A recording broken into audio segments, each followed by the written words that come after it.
There's a very popular venue in my city that you must book a year and a half in advance, at least if you want a good date. I put down a non-refundable deposit on the venue about 1 year ago. My ex-fiancee had her heart set on that place and had her wedding pictures done there. I would have done anything to please her. She did not reciprocate. In fact, she had intimacy with her ex about a month after I put down the deposit. I tossed her and her crap out of my house. I spoke with the venue, and they would not return my deposit. Reasons don't matter. Non-refundable is non-refundable. I admit I was a little petty here, and I asked how long I had to put down the rest of the fee. I decided to wait until the last minute to cancel, or even see if I could work with the wedding planner to transfer the date. As luck would have it, I ran into a woman I had briefly dated, and it just hadn't worked out due to her taking a job out of province. I asked her out for coffee and we caught up. She had just moved back to her old company. She's an only child and hates being far from her parents. She got a bigger raise by leaving her employer, moving away for 2 years, and then coming back than she would have had if she just stayed local. It was such an easy conversation, and we basically started dating immediately. I was 100% honest and told her that I had just dumped my ex about 2 months earlier and why.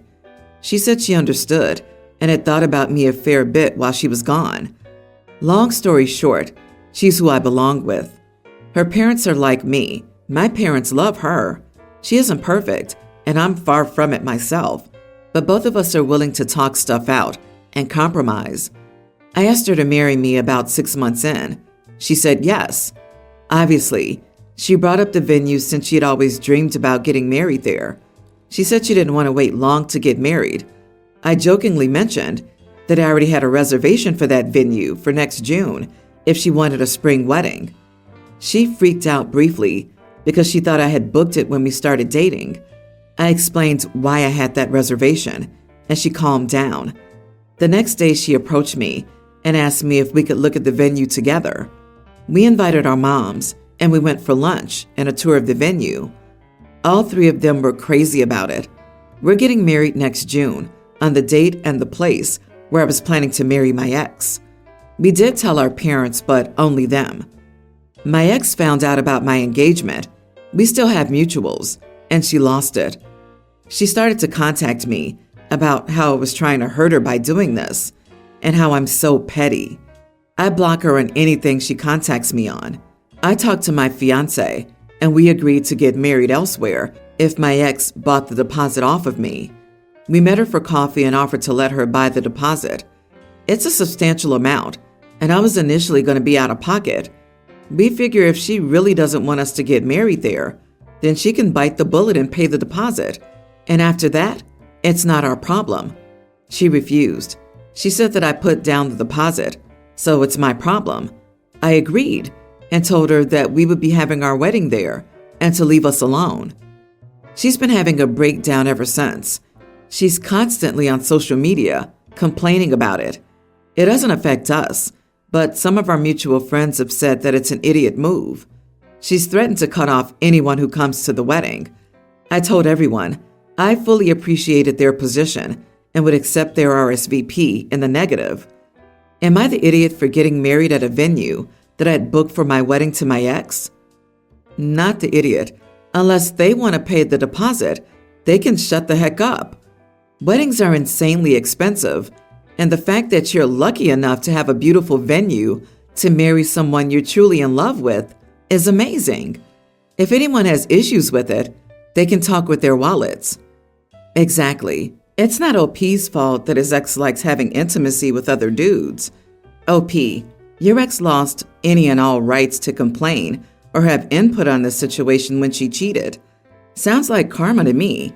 Congrats on your engagement. I just love how X is now the wounded one. You were honest with the ex and your fiancé. You were generous by offering to let her buy the date back. She could have thrown any party she wanted there that day. X can go suck lemons and vent on social media until her fingers turn blue. However, it's kinda hysterical. I hope you're not rushing into marriage just because you don't want to be out $10K or whatever the deposit was. Best of luck. I, 36 female, am married to Dan, 34 male. We've discussed having kids in the future, and I found out last year, though, that I have a low chance of naturally having a kid. Fertility treatments in my area are very pricey, and my insurance only covers it after a certain time of trying naturally. I am pretty old, so my chance of naturally conceiving is low anyway, but I initially didn't want kids, and that's only changed since meeting Dan. We saved up for a round of IVF, but it was unsuccessful and a sore topic for both of us. Dan wants to discuss it, but it's something I struggle with. My mother-in-law is a lovely woman, but she can be invasive. My sister-in-law had a miscarriage, and my mother-in-law was very helpful, staying with my sister-in-law and helping out around the house. Still, she has a fix-it mentality and asked my sister-in-law about trying again, adoption, and fertility treatments pretty soon after. She didn't mention it maliciously, but I know if I had told her, she would have the same questions for me that I'm not prepared to answer. I initially told my mother-in-law we didn't want kids, but she kept asking me why. I told her Dan didn't want kids actually, to get her to stop. She started asking Dan why, and he was upset at me because I had lied to his mom. Am I the idiot for telling mother-in-law her son didn't want kids to avoid her awkward questions? You are the idiot. You don't owe your mother-in-law any sort of explanation or justification, but it was a bit slimy to throw your husband to the wolf to escape yourself, especially by giving a false reason without his prior agreement. He is justifiably annoyed at you. Straightforwardly handing the issue over to your husband or drawing a line in the sand yourself and telling her that the topic wasn't up for discussion would have been honorable, but you took the coward's way out. Yeah, her husband should throw back. Actually, I want kids, but OP hates them, can't stand the little things. And then OP can enjoy the same experience her husband is having. Like, why do that to someone you care about? OP had a variety of ways to end this without throwing her husband under the bus. OP is the idiot for lying, but why is the mother-in-law not Dan's problem? That is his mother first and foremost. Question to OP, why is he not stepping up and taking over this situation? Did you properly convey to your husband the toll it takes on you when your mother-in-law asks these questions? I agree. Everyone's the idiot here. Your mother-in-law sucks for being so nosy and not leaving you alone about having kids. I don't know how some interactions went, but did Dan attempt to handle his mother? Did he try to get her to back off and leave you alone? If not, he also sucks. I know there's no easy way to deal with nosy relatives, so I don't blame you for trying to find a way to shut your mother-in-law down. But this was not the way. All of that said, I'm sorry that you're going through this, and I wish you luck wherever the journey takes you. One of my brothers adopted a tween boy 20 years ago. My nephew, who we'll call Kyle. Kyle was fine at first, but then he started acting out. He yelled at us and told us we were not his family whenever we tried to talk to him or include him in something.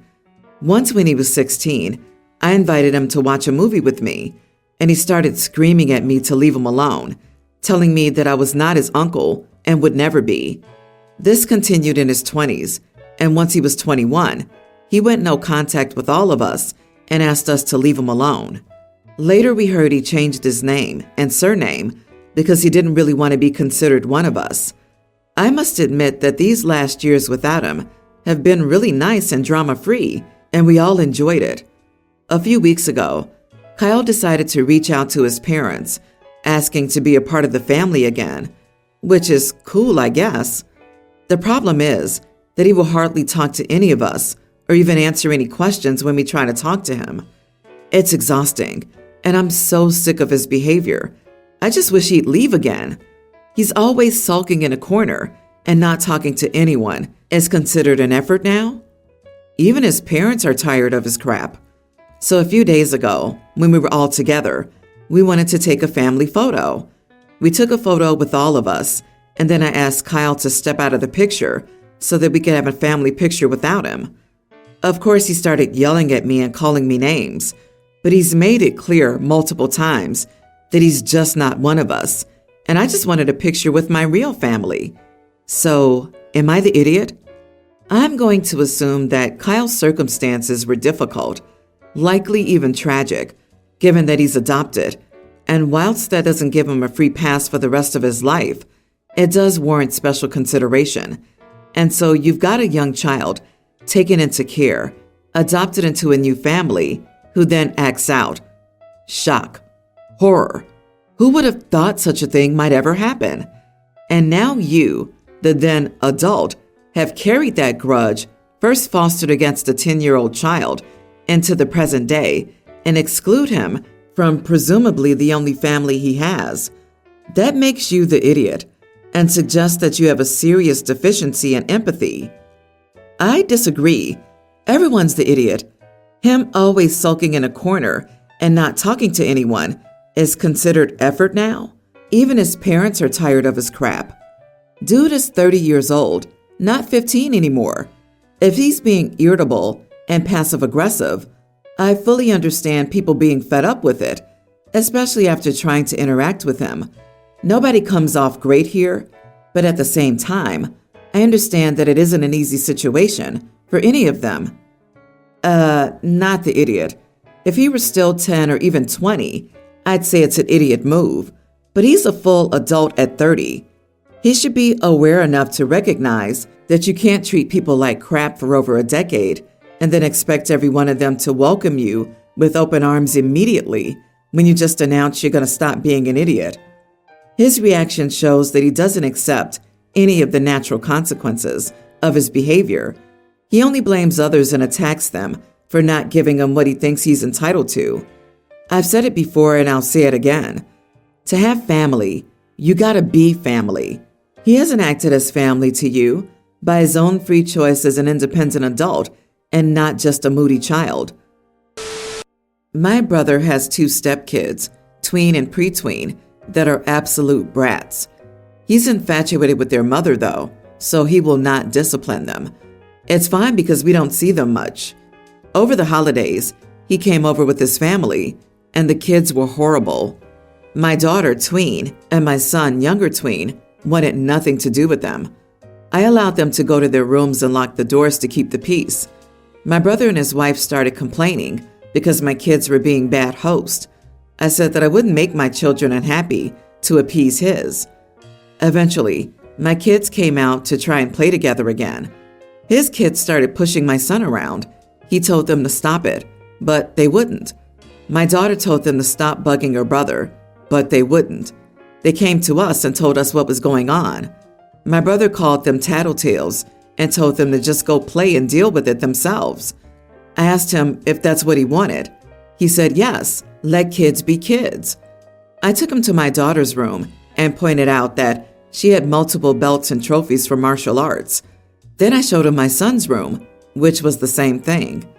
Then I returned to the living room and told my kids, in front of him and his wife, that they had my permission to defend themselves. He immediately called his kids over and told them to behave. Their mom was not pleased. She said that her kids were just having fun.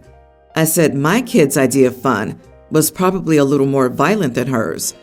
Long story short, they behaved for about 10 minutes and then decided to test my kids. One black eye and one arm bar later, his kids are sitting on the couch while my brother and his wife yell at me for raising brutes. For the record, each of his kids, although younger, is bigger than my daughter, and they had multiple warnings to play nice.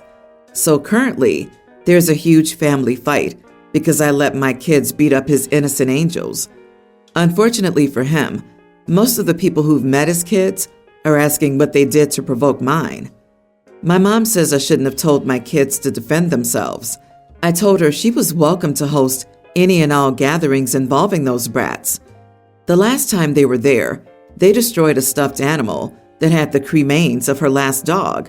She doesn't like having them in her house either. Am I the idiot? My children will not be bullied and tormented in their own homes. If you can't manage your children's behavior, then my children will. After all, kids will be kids, right? You are not the idiot. These are the natural consequences. Kudos in empowering your kids with martial arts. My mom says that I shouldn't have told my kids to defend themselves. What kind of stupid crap is this? Instead of defending the kids being bullied and laying into your brother, she wants to encourage the bad behavior further? I wouldn't trust anyone around my kids defending the stepkids' behavior, and I'd make that known. Some people are so determined to keep the peace in the short term and avoid hard confrontations that they willfully blind themselves to problems that'll cause long-term damage. It's easier for the mom to ignore the stepkid's bratty behavior and pressure other family members to do the same than to have a hard discussion with her son about he and his wife's parenting, risking a relationship with said son in the process. You're right. Bet brother's the golden child. I always told my now grown children that they would never be the instigator, but if someone else started things, feel free to finish. Your brother's kids have had a hard but needed lesson, and screw around, find out. Well done. And keep telling any flying monkeys that they can host your brother and sister-in-law and their brood next time. I, 27 female, recently returned home from studying overseas. During that time, my half-brother Derek, 36, married Lily, 26, female, and had my nephew, young toddler. FYI, Derek's maternal family is wealthy. He's currently the head of the family business. I'm currently working for Derek. Call it nepotism, but Derek gets a loyal, capable worker, and I get fantastic pay, which is totally a win-win. Lily's from a lower-income background. She used to work as a nurse before meeting and marrying Derek. After the birth of their son, her health plummeted, and she and Derek thought it'd be best if she was a stay-at-home mom. A few days ago, Derek asked me to pick up Lily from her aunt's house because her driver was sick. It was a baby shower for one of her cousins. I was asked to stay for a glass of drink, customary for guests in our culture, so I did. While there, I listened to all the young mothers talk about their experiences. One of the things they complained about was lack of sleep because their babies woke up around the clock. Lily was quiet until a cousin asked her how she coped with waking up at night. Only then did Lily admit never having to do that, as Derek hired a nighttime nanny for their son. The women went quiet for a bit before one exclaimed she forgot rich people do things differently. Another chimed in that Lily was missing out on bonding with her baby by having a nanny take over a mother's role. Another said Lily can't be lazy and relying on help, or her baby won't recognize her. During all this, Lily's face went paler and paler, like she was having a panic attack. I also thought these women were just mean, so I excused Lily and said we were leaving. As I helped Lily collect her things, the first woman said Lily needed to cut down on relying on the nanny, or she would be a bad mother who doesn't know how to do anything for her baby by herself. I told the group that Lily is not a bad mother for having a husband who can care for her and doesn't want to struggle with staying awake night after night. I then walked Lily out. In the car, Lily was worried that her cousins would be mad at her, making her next meeting with them awkward. I told Lily her cousins were jerks and they should apologize to her, not the other way around. Lily thanked me for looking out for her, but continued to look worried for the rest of the ride. I told Derek about this, and he agreed with me. Still, Lily did look really upset. Am I the idiot? Not the idiot. You're right. Those women were just mean. Even if their suggestions came from a good place, they could have been much gentler about it. As it just seems like they were jealous of Lily's fortune and wanted to fill her mind with doubts and worries. You were a wonderful knight in a shiny car for your sister-in-law. Oh, they're jealous of Lily. I'm jealous of Lily. I would have loved a night nanny when my children were younger. If anything, it'll help Lily be a better mother than she would be because she's well rested. The family is jealous, as am I, but I think most of us would have better manners and just be happy for her. You go, girl. Have Lily's back.